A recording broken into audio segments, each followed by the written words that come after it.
Most long-term storage in a computer is done on a hard disk. In this lesson, we'll look at how to prepare a new hard disk drive so that you can organize and save data to it. When we add a new hard disk to a computer, the computer cannot use that hard disk for saving data until it's prepared so that the operating system knows how to identify and save files to the hard disk drive. The first step in preparing the hard disk drive is to create a partition on the hard disk. A partition is a logical division of the hard disk drive. A portion of the hard disk is carved out and prepared to save data. You can create a partition that takes up the entire hard disk, or you can create multiple partitions on a single hard disk. For instance, I can divide this hard disk into two partitions. Any space not assigned to a partition is labeled as unallocated space. When you purchase a new hard drive, the entire hard drive is generally unallocated. Before you can use a partition for saving data, you need to create a volume. A volume is a single storage space within a computer. A volume can cover that entire partition, or we can create a volume that spans multiple partitions. This is useful if I've defined a partition to use this much of the hard drive with some unallocated space. I could add space to that volume by creating a new partition and assigning that partition to the volume. I could also take another hard drive and create a partition on that second hard drive and assign that space to the volume as well. Because partitions and volumes are logical structures, I can create a storage space that uses multiple chunks on a single drive or multiple chunks on several drives. When we define a volume, the operating system assigns a drive letter to the volume. For instance, the volume can be assigned the C drive or the D label.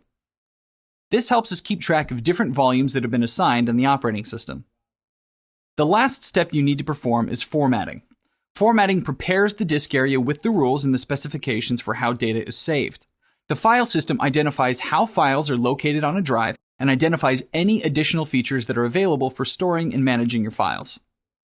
Windows supports two different formats for hard disks, either the FAT32 file system or the NTFS file system. In most cases, Microsoft recommends that you choose NTFS for the system of your hard drives.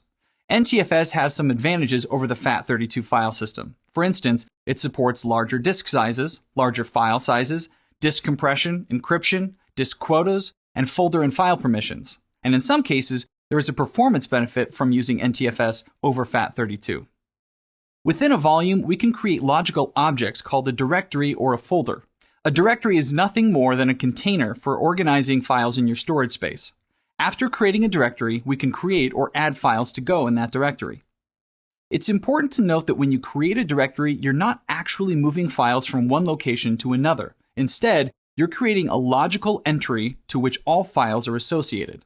Directories take up very little space on the hard drive. They're basically a directory entry that has files associated to it. A file contains the actual data created by an application. For example, your file might be a Word document, graphic, or audio file. Files occupy space on the hard disk, and they have a start and an end point.